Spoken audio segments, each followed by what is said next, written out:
Chapter 8. Work begins in earnest as the Iuja teams working with robots are restructuring the ship to make it larger with increased energy storage. With time, Winex becomes accustomed to their new and larger quarters, while she and Bardex spend their time studying information found in the Iuja computer's memory. They find data relating to a wide number of races from their now destroyed galaxy. Winex is pulling up basic science training as she dreams about a room full of children as she leads them in her studies.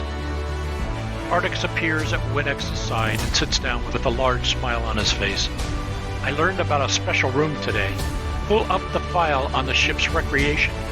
The couple learns about a simulation room, which they quickly learn to program for a repeat of their night view of the universe's edge as they settle on the simulated transport.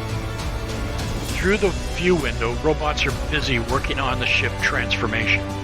Yeffer and Jazrak are studying the progress from the command center. Yeffer asks, "Engineering, are the energy and storage upgrades going?" From the monitor, the image of Tannen appears.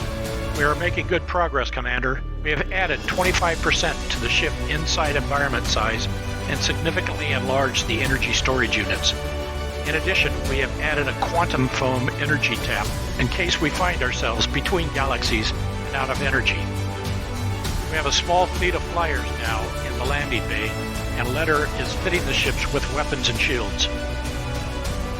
With Yeffer smiling, he continues his evaluation. "Good job, Tannen. Letter, please provide an update." Suddenly a letter appears on the monitor. "Our team is making acceptable progress. We have programmed the robots for additional weapon designs to build in case we need them, and the shields will now have additional power. We are nearing completion on adding shields and weapons to the small craft in the landing bay." Yeffer responds, "Tell both your teams good job. Keep me updated on completion timing." Jazrak, "How are our guests holding out?" "They are fine. I have known Bardex for quite a while, and he is both very resourceful and good in a fight, with a quick mind and a strong will. He loves Winex, and I suspect she is strong based on Bardex's strength." Lexta, reporting that Winex has made excellent progress and has great internal strength. "That's good news. I hope they can make it. This is not a simple ordeal for them, but we will all pull together." Yeffer continued, "By the way, as soon as the engineering and weapons work is done, I plan on having a remembrance meeting for the crew. It is something that will be different for the two Rivarians. If they wish to join us, they are more than welcome." Jazrak nods. "Thanks, I will pass the invite to them. I will let them know what you have decided." Their conversation is interrupted by the computer. "Attention, Commander. Sensors have detected a robotic scanning device appearing in this star system. The object contains the ability to detect our presence. Sensor has already scanned the two inner planets and is positioning to scan this moon." Commander jumps into action. "Understand, computer. Attempt to disable logic. We are not ready to be detected. Affect the unit so it reports negative results, if possible, to protect against our detection." Working. Robot was disabled from detection. Logic flow indicates it reported negative results for this star. Unit is preparing to leave. Yeffer looked at Jazrak. "Understand, computer. Have you located the point of transmission reception?" "Yes. Location's been plotted. Jump cannot be executed for 10 hours when ship's construction is scheduled for completion. Computer, send cloaked robot to location to observe and report back. Please build and connect all section leaders." "Done. Connection is active and all are online. Robot has been sent and is transmitting." Yeffer, "The computer has just detected an alien robot monitor. We've avoided detection, but this was obviously an advanced civilization we did not previously detect upon entering the galaxy. We have plotted the location of the central receiver unit the robot is in communications with. Computer indicated construction will be completed in 10 hours. How long before we are resupplied and ready to move on?" "Commander, this is Renal. Supplies are being moved into the new mothership's expanded storage area now. We will be ready as soon as the ship has completed construction. My team has indicated they are ready to move on. We think we need to move deeper into the universe before we begin to find a location to settle, somewhere where we can lay roots and not worry about the coming energy wall for many generations to allow us to expand our population. Command, this is Letter. Our new weapon plans are in design and coordinated with the supplies being loaded. We will be able to construct most of what will be required when needed. Stronger shields are completing construction and energy stores will be ready shortly to power the shields. This is Talon. The engine design is now capable of jumps across multiple galaxies. We'll have power in a few hours. We will need to do some calibrations and test jumps before we attempt a full leap, but I am confident we are close to being fully operational. With a smile, Yeffer answered back, "Thank you all. As soon as we can make a jump to the indicated receiver coordinates, we will move. We need shields online as protection. We will jump into the general location to do surveillance. Assuming it's safe, we'll move into the location to examine the receiver. Make sure all of your smaller craft are loaded and ready to jump at the point of completion. Thank you for your hard work. We have significantly increased the odds of our continued survival. Before we leave, I wish to hold a mourning gathering. Computer, please make the large conference room ready." Executing. Jazrak. Robot is showing a very large alien ship setting up a box on the surface of a benign planet. Robot indicates there is an unusual multi-dimensional communications channel being activated. I guess this will be our first checkout upon leaving, but everything can now wait. It's time for the memorial ceremony.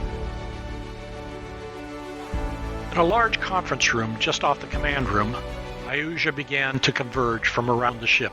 Above a large table in the center of the room is a floating hologram of their now-gone galaxy. Many stars are marked with names, including the Reverian star.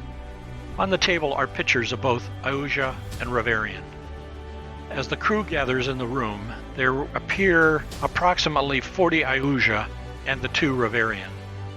In the background is a solemn-sounding orchestra playing a slow alien piece. The room begins to settle down, and their commander, along with Jazrak, move forward. Yeffer starts the ceremony. We all gather to remember friends and our family race that are now gone. Why tragedies occur are beyond our control. Perhaps there is a plan, and this is just part of the plan. We may never know. But our friends and our race will live on in our memories. Jazrak continues. We take this time to remember and to reflect of the joy and good memories we hold of their lives, and through the reflection and the recording of their deeds, we ensure that the tales of their lives will live into the future. Jazrak and Yeffer step to the table, move their hands from their hearts towards the table. With the movement, the computer engages a small floating light over the table. The two join in unison. We will always remember the good. Jazrak and Yeffer bow their heads before stepping back away from the table. As they retreat, each of the Iuja and ones and twos, in a solemn mood, repeat the movements and words until all have added their light to the table. Winex and Bardex move to the table and repeat the same movements and words. Upon completion, Winex starts to clap, but Bardex catches her. They move back away from the table as Winex silently cries into Bardex's shoulder. At the end of the ceremony, all begin to slowly file out of the room and back to their duties. Bardex and Winex approach Yeffer and Jazrak. We wanted to thank you for our new quarters. They are comfortable, and we are truly grateful. We also want to thank you for giving us access to your computers. Without a word, Yeffer and Jazrak give Winex a hug and Bardex a handshake. Bardex and Winex leave with a sorrowful mood. Winex turns to Bardex. I wish we had something from home beyond our memories. I know, honey, but we need to collect our memories to keep something from the past. Perhaps we need to start recording our memories. That way, someday, you can teach our children our history. With a hug, the couple swims back towards the room. Honey, what have you been working on? I've watched you doing studying and meeting with some of the Iuja. What specifically are you doing? I don't know. Bardex smiles.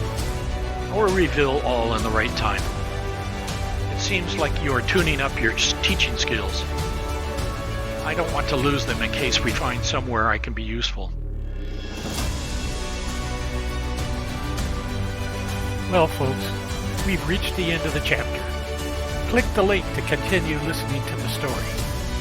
Also, be sure to smash the like and subscribe buttons so you never miss another story on Watcher in the Fall. If you enjoy our videos, please click Patreon on the front page and buy me a drink. Thank you.